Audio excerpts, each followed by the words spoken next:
ఒక పనికి ఉపయోగపడి, ఆయన చిత్తాన్ని జరిగించడానికి ఉపయోగపడి పనికి పాత్రగా సంఘాన్ని ఆయన ఎన్నుకోవడం, ఏర్పాటు చేసుకోవడం, దాన్ని కొనసాగించడం, నడిపించడం లాంటివి జరుగుతూ ఉన్న దాఖలాలను పరిశుద్ధ గ్రంథంలో మనము చూస్తూ ఉంటాం, చదువుతూ ఉంటాం. కనుక ఈరోజు సంఘము యొక్క సంపూర్ణ లక్ష్యం అనేటటువంటి విషయాన్ని ధ్యానిస్తూ ఉన్నటువంటి సందర్భంలో వాస్తవానికి సంఘం అనగా తన బిడ్డలు, దేవుడు తనకిష్టమైన ప్రజలు, లేకపోతే దేవునికి ఇష్టమైన ప్రజలు గుమిగూడేటటువంటి ఆ గుంపును లేక సమూహమును లేక వ్యక్తులను లేక వ్యక్తిని, దేహాన్ని దేవుని ఆలయంగా మార్చుకున్నటువంటి వ్యక్తిని సంఘంగా, ఈ సంఘానికి చాలా ప్రాధాన్యతలు, చాలా విలువలు, చాలా శక్తులు ప్రభువు ఆపాదించినట్లుగా పరిశుద్ధ లేఖనాలు చూస్తాం. సంఘం ప్రార్థన చేస్తే అద్భుతాలు జరిగాయని, సంఘం ప్రార్థన చేస్తే స్వస్థతలు జరిగాయని, సంఘం ప్రార్థన చేస్తే విడుదల జరిగిందని, సంఘం ప్రార్థన చేస్తే దయ్యాల సేన నుండి ప్రజలు విమోచించబడ్డారని, విడిపించబడ్డారని, సంఘం ప్రార్థన చేస్తే జైలు పునాదులు కంపించాయని, సంఘం ప్రార్థన చేస్తే అనేక ఆశ్చర్యక్రియలు, అద్భుత కార్యాలు జరిగాయి అని, వ్యక్తిగా లేక శక్తిగా మార్చబడి గుంపుగా కూర్చబడి ప్రార్థన చేస్తే దేవుడు తన ఉన్నతమైన కార్యాలు జరిగించాడని, ఇలాగ సంఘాన్ని గూర్చినటువంటి అంశాలు అనేకమైనటువంటివి ప్రభువు తన పరిశుద్ధ గ్రంథంలో రాయించాడు.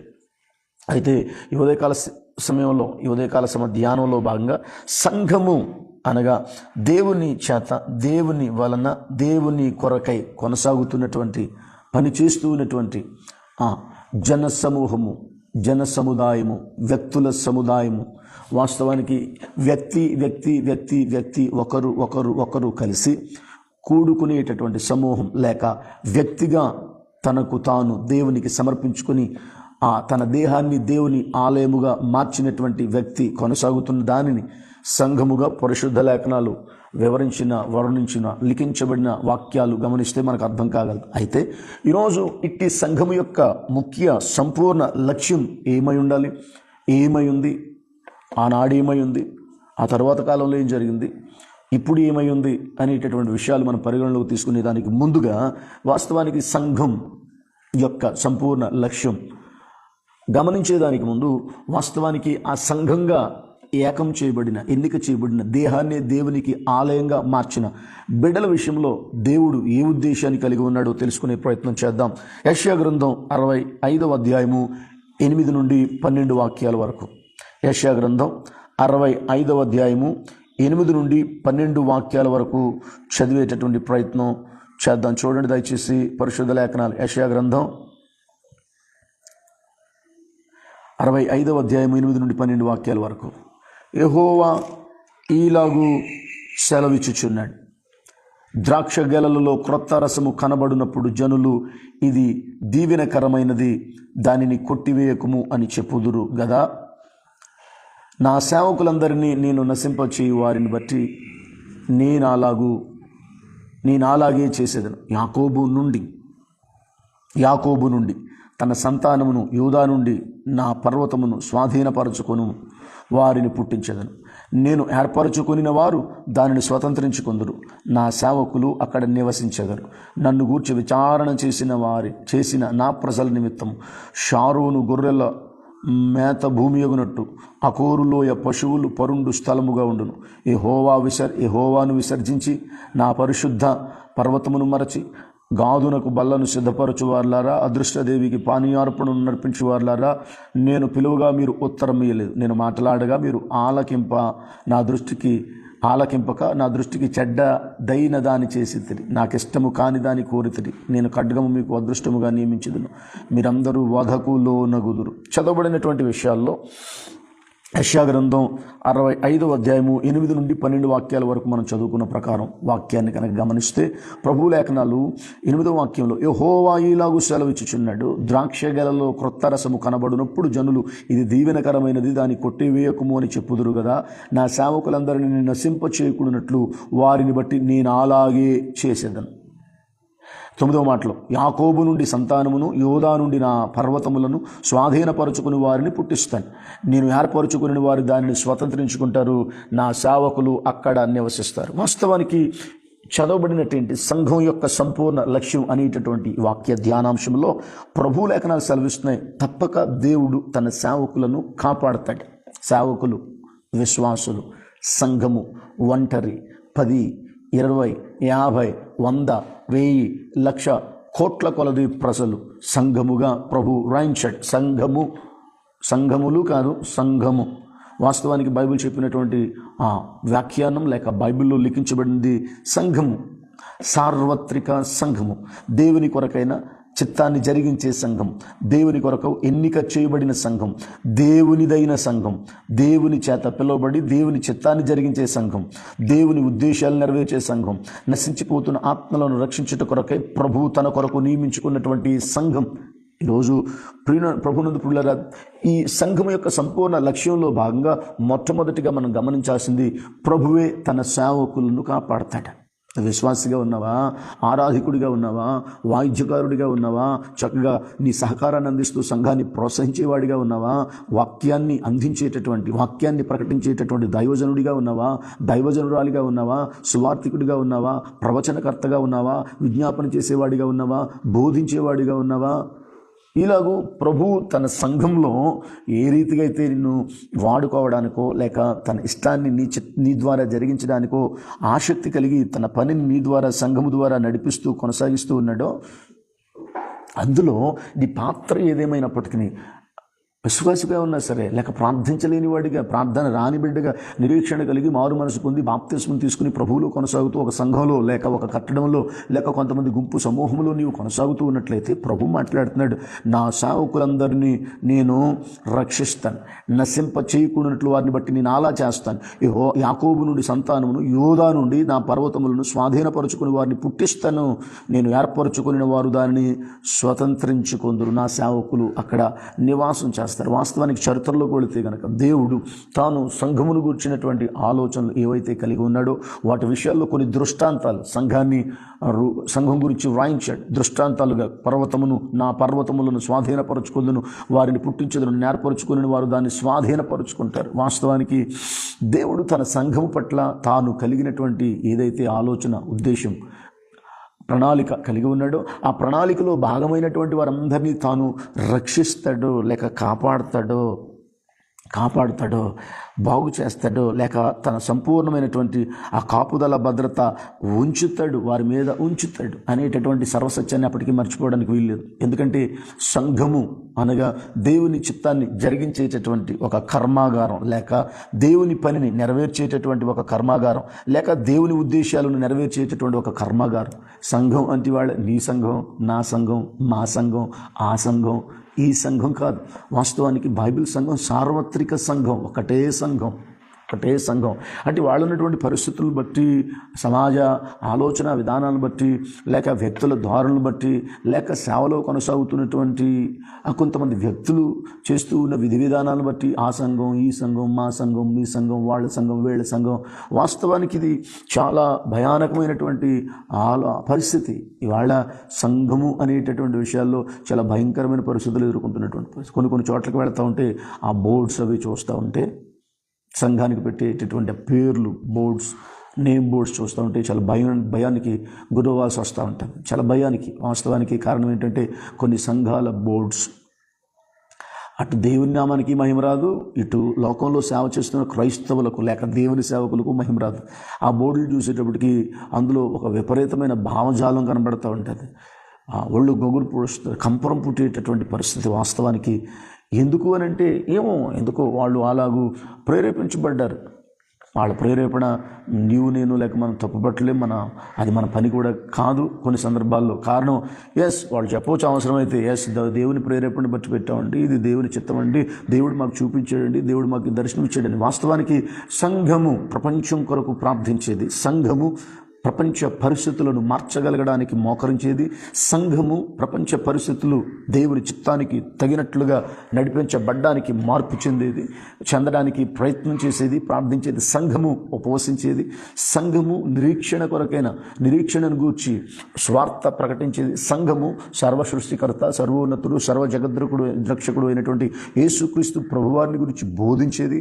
సంఘము ఆ ప్రాంత ప్రజలు మాత్రమే కాక ఆ దేశ ప్రజలు, ఆ జాతి, ఆ కుల రక ఇలాగ చెప్పుకుంటూ పోతే లోక సంబంధంగా ఉన్న ప్రతి విధమైన దానిలో నుండి ప్రజలు విమోచించబడి, విడిపించబడి ప్రభు అయిన యేసుక్రీస్తు వారిని రక్షకునిగా అంగీకరించడం కొరకై పరితపించేది.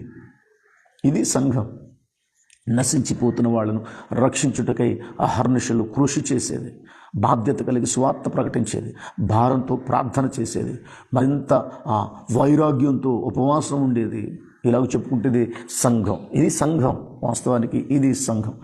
సంఘం అంటే రక్షించబడిన వారిని తమలో కలుపుకునేది, రక్షించబడిన వారిని తమలో చేర్చుకునేది, రక్షించబడిన వారిని తమలో చేసుకునేది కానీ కాదు.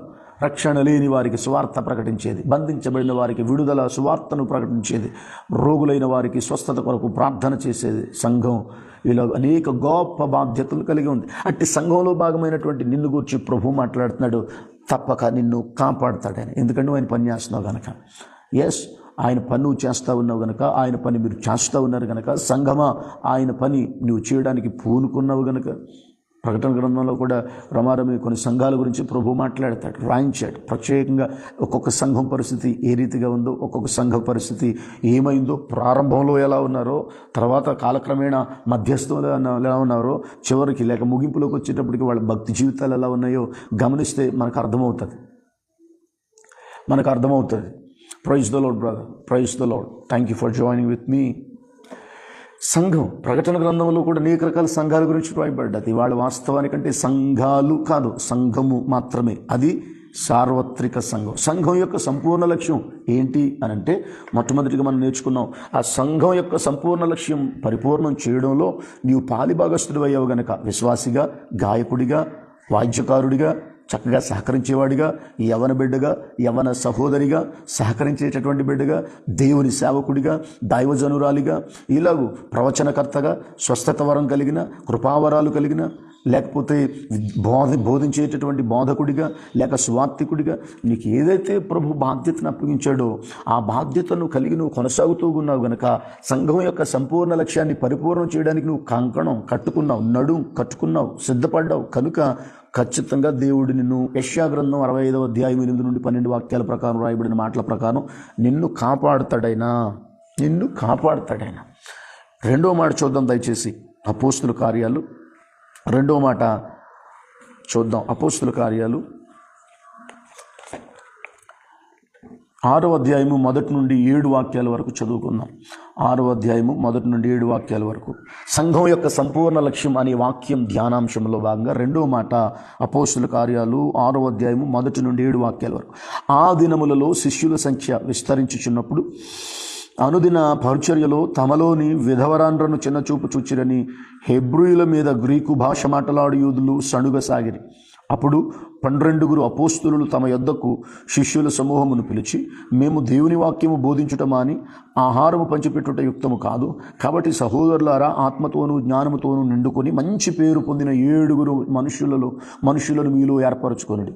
మేము వారిని ఈ పనికి నియమింతుము. అయితే మేము ప్రార్థన యందును వాక్య పరిచర్య యందును ఎడతెగక యుందుమని చెప్పిరి.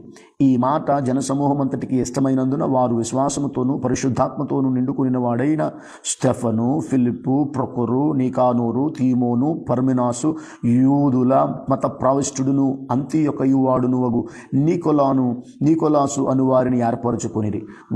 వారిని అపోస్తుల ఎదుట నిలువబెట్టిరి. వీరు ప్రార్థన చేసి వారి మీద చేతులుంచిరి. దేవుని వాక్యము ప్రబలమై శిష్యుల సంఖ్య యెరూషలేములో బహుగా విస్తరించెను. మరియు యాజకులలో అనేకులు విశ్వాసమునకు లోబడిరి. ప్రభువుకే మహిమ కలుగునుగాక.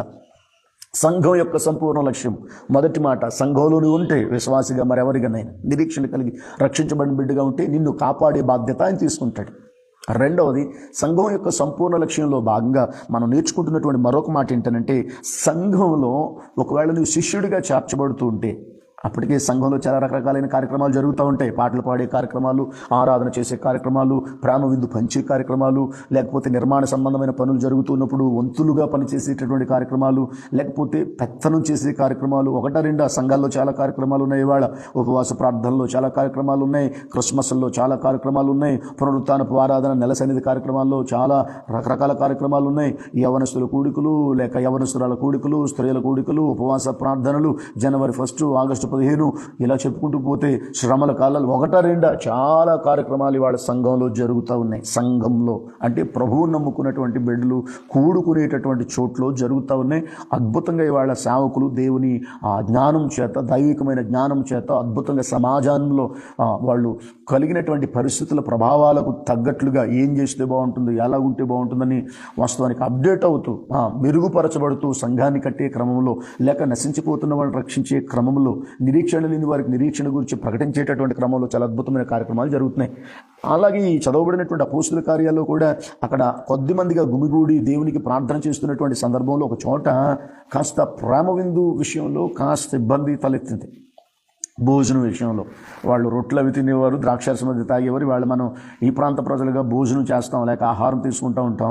కొన్ని ప్రాంతాలు ఒక్కొక్క ప్రాంతంలో ఒక్కొక్క రకమైనటువంటి వరవడి కొనసాగుతూ ఉంటుంది.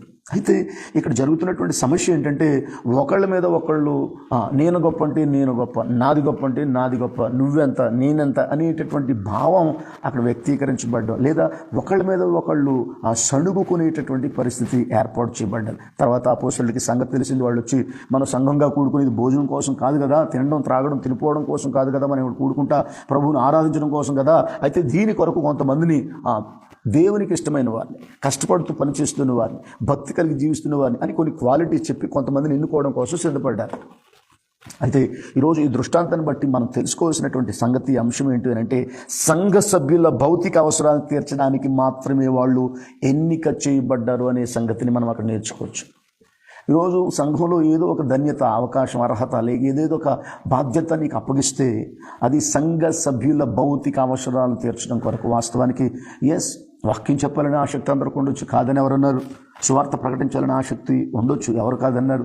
లేకపోతే ప్రసంగం చేయాలని ఆసక్తి ఉండొచ్చు, ఎవరు కాదన్నారు. ఒకవేళ దేవుని ఆత్మ నిన్ను బలంగా సంధిస్తే, ప్రోత్సహిస్తే, ప్రేరేపిస్తే తప్పక నువ్వు ఖచ్చితంగా ఎలాగైతే ఆ భూమిలో విత్తనం వేస్తామో, విత్తనం వేస్తే ఒక 4-3 రోజులు, 5-6-7 రోజులకి ఆ భూమిని చీల్చుకుంటూ ఆ విత్తనం పైకి ఒక చిన్న మొక్కగా పైకి చిన్న చిన్న తొడిమిలు వేసుకుని బయటకు రాగలుగుతారు. నిజంగా దేవుని యొక్క సేవ చేయడానికి బలమైన ప్రేరేపణ ఉంటే తప్పుకోకుండా ప్రభువు నిన్ను తన పాత్రగా వాడుకుంటాడు. అందులో ఎటువంటి సందేహం లేదు. అటువంటి నిన్ను చూచినటువంటి సేవకుడు ఖచ్చితంగా నిన్ను గుర్తిస్తాడు. తప్పుకోకుండా నీకు ఒక అవకాశం దేవుని సేవ చేయడానికి లేక సిద్ధపాటు చేస్తాడు. నిన్ను వేరే సేవ లేని చోటకు పంపించే ప్రయత్నం కూడా చేస్తాడు.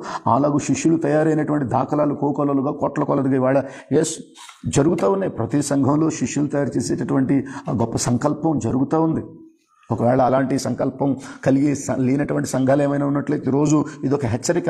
సంఘంగా మనం ఉన్నామనంటే, సేవకుడిగా మనం ఉన్నామంటే, సేవకురాలిగా ఉన్నామంటే, లేదంటే ఒక సంఘంగా కట్టబడ్డాము అంటే, కొంతమందిగా ఒక గుంపుగా కూడుకోగలిగి దేవుడిని ఆరాధిస్తున్నామంటే అక్కడ శిష్యులు తయారు చేయబడాలి. ఖచ్చితంగా శిష్యులు తయారు చేయబడింది, శిష్యులు తయారు చేయింది సంఘము అనేటటువంటి భ్రమలో కొనసాగడానికి కరెక్ట్ కాదేమో, తప్పుగా దయచేసి ఎవరు అర్థం చేసుకోవద్దు. సంఘం ఉంది అని అంటే శిష్యులు అక్కడ తయారు కావాల్సినటువంటి పరిస్థితులు వాస్తవానికి ఉన్నాయి.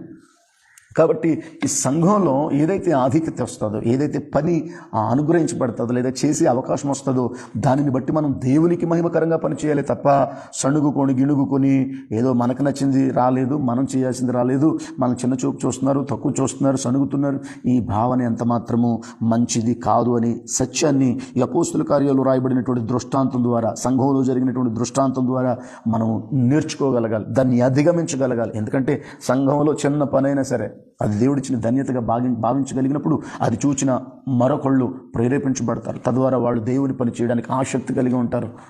కాబట్టి సంఘం యొక్క సంపూర్ణ లక్ష్యంలో భాగంగా దేవుడు నిన్ను కాపాడతాడని, రెండవది సంఘంలో ఏదైనా నీకు ఒక పని చేసే అవకాశం, బాధ్యత ఒకవేళ వస్తే దాన్ని నువ్వు సవినయంగా, చక్కగా, అందంగా దేవుని మహిమార్థమై, సంఘ విస్తరణార్థమై. ఎందుకో తెలుసా, ఒకప్పుడు సంఘంలోకి చేర్చబడక మునుపు, నిరీక్షణ లేక మునుపు, ప్రభువుని అంగీకరించక మునుపు మన జీవితాన్ని జ్ఞాపకం చేసుకుంటే ఒకప్పుడు మనం కూడా అలాగే ఉన్నాం. కోపగించుకునేవాళ్ళుగా, తిట్టుకునేవాళ్ళుగా, సణుగుకునేవాళ్ళుగా, ప్రతిదానికి గొడవలు పెట్టేటటువంటి వాళ్ళుగా, రకరకాల స్వభావంతో బయట లోకంలో సంఘంలోకి రాకమునుపు ఉన్నప్పుడు ఉన్నాం. అది ఇంకెంత మాత్రం సంఘంలో పనిచేయడానికి వీల్లేదు. ఎందుకంటే ప్రభువు నమ్ముకున్న వాళ్ళు పాత స్వభావం, పాప స్వభావం నశించిపోవాలి, క్రొత్త స్వభావంతో నింపబడాలి. దేవుని ఆత్మతో, వాక్యంతో, ప్రార్థనా జీవితంతో, భక్తి జీవితంతో నింపబడాలి. తద్వారా దేవుని పనిలో, దేవుని సేవలో, సంఘ క్షేమాభివృద్ధి యొక్క లక్ష్యంలో నీవు సంపూర్ణ లక్ష్యంలో పాలిభాగస్తురాలవు కావాలి అని మనం చేస్తూ, కాబట్టి మనము పరిచర్య చేయడానికి, ఎప్పుడు అవకాశం వస్తే అప్పుడు పరిచయం చేసేయడానికి సిద్ధంగా ఉండాలి. కారణాలు మనం చూద్దాం. ఎందుకంటే సంఘం యొక్క సంపూర్ణ లక్ష్యం ఇదే. దేవుడు మనల్ని కాపాడుతాడని, సువార్త ప్రకటించబడాలని, సువార్త ప్రకటించబడ్డానికి మన వంతుగా మనం ఏం చేయాలో అది చేయాలని, ఆ పరిచర్య ఎటువంటిదైనా సిద్ధంగా ఉండాలని మనం తెలుసుకోగలిగినప్పుడు ఖచ్చితంగా సంఘం యొక్క సంపూర్ణ లక్ష్యం. ఇవాళ చాలా దేర్ ఆర్ భావ్యం కాదేమో కానీ ఇవాళ సంఘాల్లో చీలికలు, సంఘాల్లో కొట్లాట్లు, సంఘాల్లో గొడవలు, సంఘాల్లో సమస్యలు, సంఘాల్లో హెచ్చుతగ్గులు, సంఘాల్లో చాలా రకాలైనటువంటి సమస్యలు దుష్టుడు ఆ ఆరోపాల్లో తీసుకొచ్చి సంఘం మీద దాడి చేస్తూ ఉన్నాడు. ఈరోజు దేవుని సంఘముగా, దైవ జనాంగముగా, ప్రభువాత్మ చేత నింపబడిన బిడ్డలుగా ఇది మనం గ్రహించగలగాలి. కొన్ని సంఘాలు ఒక 50 మంది ఉన్నారు అనుకునే సమయానికి అక్కడ దుష్టుడు ఏదో చిచ్చుపెట్టే ప్రయత్నం చేయడం, చీలిపోవడం. సంఘం అభివృద్ధి చెందుతుంది, లేక ఆ ప్రాంతంలో సువార్త బాగా ప్రకటించబడుతుంది, ప్రజలు ప్రభు వైపు త్రిప్పబడుతున్నారు, లేక మందిరంలోకి రాగలిగేటటువంటి ప్రయత్నాలు ఉన్నాయి అనుకునేటప్పటికీ మళ్ళీ దుష్టుడు ఏదో రూపంలో చిచ్చుపెట్టే ప్రయత్నం చేసినప్పుడు దానికి సంఘంలో అప్పటికే ఉన్నటువంటి వాళ్ళు లోబడిపోవడం. ఈరోజు ప్రభు లేఖనాలు రాసుంటాయి, సంఘము ఎదుట పాతాళ ద్వారములు సహితము నిలువనేరవు. సంఘం ఎదుట పాతాళ ద్వారాలు నిలువనేరవంటే దాని అర్థం ఏంటంటే మనం లోకాన్ని జయించగలం, లోకాన్ని గెలవగలం. ఎందుకంటే ప్రభు యేసుక్రీస్తు వారు లోకాన్ని జయించారు, గెలిచారు. ఈరోజు ఆయన బిడ్డలుగా నువ్వు నేను కూడా గెలవగలం. కానీ చిన్న సమస్య వస్తే చాలు. కొంతమందికి అహం ఎక్కువ. ఎంత అహం అంటే, ఏమా ఆ పనులు ఎందుకు చేశారు అని అంటే చాలు, ఏమయ్యా ఏంటి అని అంటే చాలు. వాళ్ళకి ఎక్కడ లేని కోపం, నన్నే ఎందుకు. వాస్తవానికి దేవుని సేవకుడు కానీ, సంఘం కానీ, సంఘంలో జరిగేటటువంటి కార్యక్రమాలు కానీ ప్రేమపూర్వకంగా వాస్తవానికి జరుగుతాయి అని నేను విశ్వసిస్తూ ఉన్నాను. ఒకవేళ దానికి భిన్నంగా ఉంటే మరి నాకు అంత పరిపూర్ణమైనటువంటి, ఎందుకంటే ఒక్కొక్క సంఘం ఒక్కొక్క రీతిగా ఉంటుంది కనుక. సరే, ఏదేమైనా ప్రభువుకి మహిమ కలుగును గాక. పరిచర్య చేయాలి. సంఘం యొక్క సంపూర్ణ లక్ష్యం ఏంటంటే ప్రభువు మనల్ని రక్షిస్తాడని, కాపాడుతాడని, మనం ఎట్టి పరిస్థితుల్లో ఉన్నప్పటికీ ఆయన మనకు తోడుగా ఉంటాడని నమ్మి విశ్వసిస్తూ మనం ప్రభువు చేత పిలువబడి, లేక స్థానికంగా ఉన్న సంఘము చేత, సేవకుల చేత ఎన్నిక చేయబడి ప్రభు లేక సంఘంలో ఉన్న వాళ్ళ ద్వారా మనకు అప్పగించబడిన పనిని సంపూర్ణం చేయడంలో, ఆ పనికి న్యాయం చేయడంలో మనం ఆ అర్హతకు తగినట్లుగా మన బాధ్యతను నిర్వర్తించగలిగే వారిగా ఉండగలిగినట్లయితే ఖచ్చితంగా ఇది మనకు ఆశీర్వాదకరంగా మారుతుంది. చూద్దాం మరొక మాట. కొరింథీయులకు రాసినటువంటి మొదటి పత్రిక 16వ అధ్యాయము 14 నుండి 22 వాక్యాల వరకు. 14 నుండి 22 వాక్యాల వరకు. మీరు చేయు కార్యములన్నీ ప్రేమతో చేయుడి. స్టెఫను ఇంటివారు అకయ యొక్క ప్రథమ ఫలమై ఉన్నారనియు, వారు పరిశుద్ధులకు పరిచర్య చేయుటకు తమ్మును తాము అప్పగించుకొని ఉన్నారనియు మీకు తెలియను. కాబట్టి సహోదరులారా, అట్టి వారికి పనిలో సహాయం చేయుచు ప్రయాసపడుచు ఉండువారికి అందరికీ మీరు విధేయులై ఉండవలెనని మిమ్మల్ని బతిమాలుకొనుచున్నాను. స్టెఫెను, ఫొర్మనాతు, అకాయికు అనువారు వచ్చినందున సంతోషించుచున్నాను. మీరు లేని కొరతను మీరు నాకు తీర్చి నా ఆత్మకును మీ ఆత్మకును సుఖము కలుగజేసిరి కనుక అట్టి వారిని సన్మానించుడు. ఆసియాలోని సంఘముల వారు మీకు వందనాలు చెప్పుచున్నారు. అకుల ప్రిస్కిలను వారి ఇంటనున్న సంఘమును ప్రభువునందు మీకు అనేక వందనములు చెప్పుచున్నారు.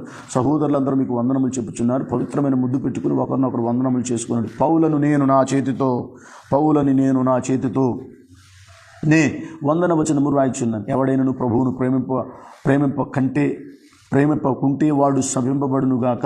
ప్రభు వచ్చుచున్నాడు. ప్రభు యేసుక్రీస్తు కృప మీకు తోడైండునుగాక. క్రీస్తు యేసునందలి ప్రేమతో మీ అందరూ ఉండునుగాక. ఆమేనని అపోస్తలుడైన పౌలు స్టెఫను గూర్చి, లేక అక్కడ ఉన్నటువంటి కొంతమంది బిడ్డల జీవితాల సాక్ష్యాలను గూర్చి మాట్లాడుతూ అంటాడు. అక్కడ పరిశుద్ధులకు పరిచర్య చేస్తే కలుగు ఆశీర్వాదం గురించి మాట్లాడుతున్నాడు. పరిశుద్ధులకు పరిచర్య. మీరు చేయు కార్యములన్నీ ప్రేమతో చేయండి. ఇందాక ప్రారంభంలో నేను ఇంతకుముందు చెప్పినట్లుగా దేవుని సంఘంలో, లేక స్వార్థ ప్రకటించడంలో, లేక దేవుని ప్రేమను గురించి ప్రకటించడంలో, లేక బహిరంగ స్వార్థ చేయడంలో, లేక కుటుంబంలో ప్రార్థన చేయడంలో, సంఘంలో ప్రార్థన చేయడంలో, సంఘానికి సహకరించడంలో, సేవకునికి సహకరించడంలో వాస్తవానికి మనకి ఎటువంటి అవకాశం వచ్చినా దాన్ని మనం ప్రేమతో చేయగలిగితే, ప్రేమతో చేయడానికి ప్రయత్నం చేయగలిగితే, వాస్తవానికి ఇలాంటి ఆలోచనతో నింపబడి చేస్తే ఈ ప్రపంచం, లేకపోతే ప్రపంచంలో ఉన్న దేశాలు, లేక మన భారతదేశం ఇప్పటికి ఎప్పుడో ప్రభు యొక్క ప్రేమను తెలుసుకుని ఉండేది. రక్షణలోకి వచ్చేవారు, నిరీక్షణ కలిగి ఉండేవారు. ఇది ఎంతైనా విచారకరం. మనం ఏం చేసినా ప్రేమతో చేయాలి. ఎందుకంటే ప్రభు పరిచర్యలో మనం పాలిభాగస్తులమైనప్పుడు పరిశుద్ధులకు పరిచర్య చేస్తే సేవకురాలు వాళ్ళిద్దరూ ఎంతవరకు చేయగలరు? వాళ్ళు జనరల్గా అందరిలాగే మనుషులు కదా, వాళ్ళకి శారీరక బడలిక, మానసిక ఒత్తిడి ఉంటుంది కదా.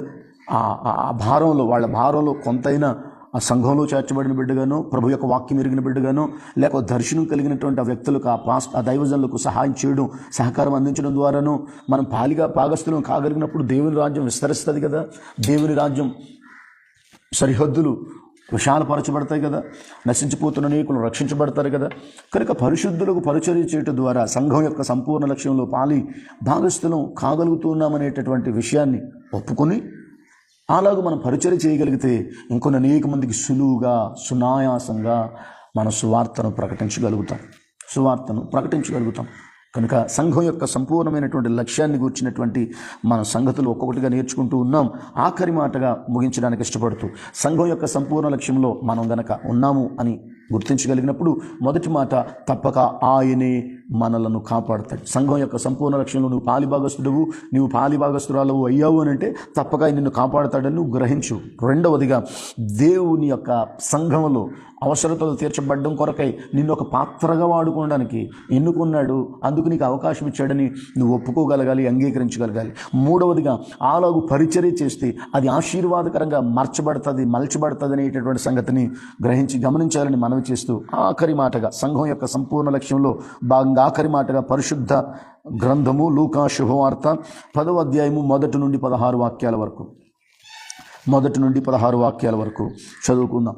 అటు తరువాత ప్రభువు 70 మంది ఇతరులను నియమించి తాను వెళ్ళబోవు ప్రతి ఊరికిని ప్రతి చోటికిని తనకంటే ముందు ఇద్దరినిగా పంపినప్పుడు ఆయన వారితో ఇట్లనెను, కోత విస్తారముగా ఉన్నది గనుక గాని పనివారు కొద్దిమందియే కాబట్టి కోత యజమానుని తన కోతకు పనివారిని పంపవేడుకొనుడి. మీరు వెళ్ళుడి, ఇదిగో తోడేళ్ల మధ్యకును గొర్రెల పిల్లలను పంపినట్లు నేను మిమ్మల్ని పంపుచున్నాను. మీరు సంచినైనను జాలినైనను చెప్పులనైనా తీసుకుని పోవద్దు. ఈలాగు చదువుకుంటూ వెళుతూ ఉంటే అద్భుతమైనటువంటి విషయాలు అక్కడ రాయబడతాయి. ఆఖరిలోకి వస్తున్నాను నేను. ఓ కపెర్నహూమా, ఆకాశం మట్టుకు హెచ్చింపబడుదువా? నీవు పాతాళం వరకు దిగిపోదు. మీ మాట వినువాడు నా మాట వినును, మిమ్మల్ని నిరాకరించువాడు నన్ను నిరాకరించును, నన్ను నిరాకరించువాడు నన్ను పంపిన వారిని నిరాకరించున నేను. చదవబడినటువంటి సంగతి లూకా శుభవార్త 10వ అధ్యాయం 1 నుంచి 16 వాక్యాల వరకు మనం అర్థం చేసుకోగలిగితే వాస్తవానికి రోజు మనం ప్రభు పరిచర్య మీద దృష్టి కేంద్రీకరించే వారిగా ఉండాలి. ఏంటి ప్రభు పరిచర్య?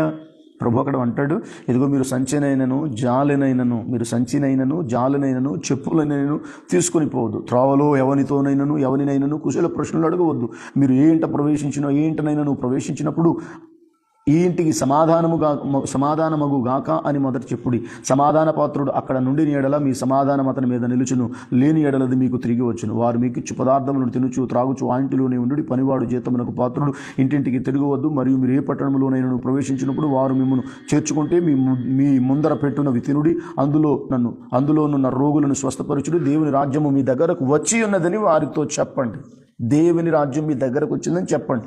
వాస్తవానికి దేవుని పిల్లలుగా, సేవకుల, విశ్వాసుల, పాటలు పాడేవాళ్ళ, ఆరాధించేవాళ్ళ, వాయిద్యాలు వాయించేవాళ్ళ, సంఘంలో ఇలా రకరకాల పాత్రలు కలిగినటువంటి నువ్వు ఎవరివైనా సరే ప్రభువుని ఎరిగిన తర్వాత, పరిశుద్ధ గ్రంథాన్ని బైబిల్ చేత పట్టుకున్న తర్వాత,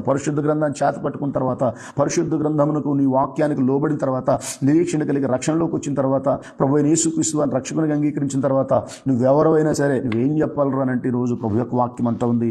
మీరు ఏ పట్టణంలోకి వెళ్ళినా, ఏ గ్రామంలోకి వెళ్ళినా, ఏ వీధిలో వెళ్ళినా, ఏ వ్యక్తి దగ్గరికి వెళ్ళినా, ఏ ఇంట్లోకి వెళ్ళినా ప్రభువు రాజ్యము సమీపించి ఉన్నదని చెప్పాలి.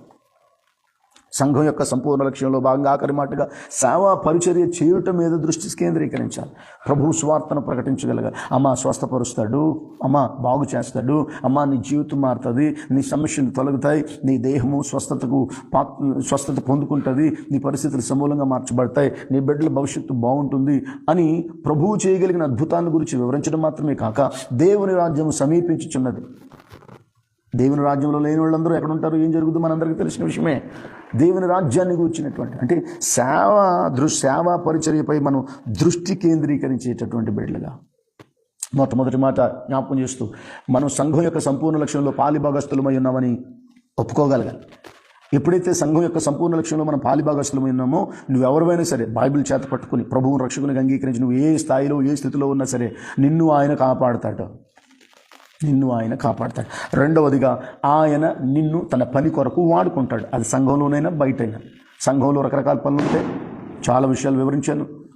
మూడవదిగా ఆయన పరిచర్యలో నువ్వు పాలిభాగస్తురాలు అవ్వడం ద్వారా నువ్వు ఆశీర్వదించబడతావు. ఎందుకంటే నువ్వు దేవుని పనిలో పాలిభాగస్తులు అయ్యావు గనక, దేవుని పనిలో పాలిభాగస్తురాలు అయ్యావు గనక, సంఘ క్షేమాభివృద్ధిలో పాలిభాగస్తురాలు అయ్యావు గనక, సంఘం దేవుని చిత్తం జరిగిస్తున్నట్టు భూమి మీద ఉంటున్నటువంటి సంఘములో నువ్వు పాలిభాగస్తుడు ఓటు ద్వారా దేవుని పని చేస్తూ ఉన్నావు గనక అది నీకు ఆశీర్వాదకరంగా మలచబడతావు. ఆఖరి మాటగా నీవు దేవుని సంఘం యొక్క సంపూర్ణ లక్ష్యంలో పాలిభాగస్తుడు అయినావు గనక నీ దృష్టి అంతా కూడా సంఘ సేవా పరిచర్యపై కేంద్రీకరించబడాలి. స్వార్థను గూర్చి భారం, రక్షణ స్వార్థను గూర్చి భారం, నశించిపోతున్న ఆత్మలను గూర్చి భారం, ఇదిగో దేవుని రాజ్యము సమీపించి ఉన్నది అని దేవుని రాకడను గూర్చినటువంటి స్వార్థతో కూడిన భారం, స్వార్థ చెప్పాల్సినటువంటి భారం నువ్వు కలిగి ఉండాలని ప్రభువు కోరుకుంటున్నాడు. ఇవాళ సంఘములు కాదు, సంఘము అది సార్వత్రిక సంఘం.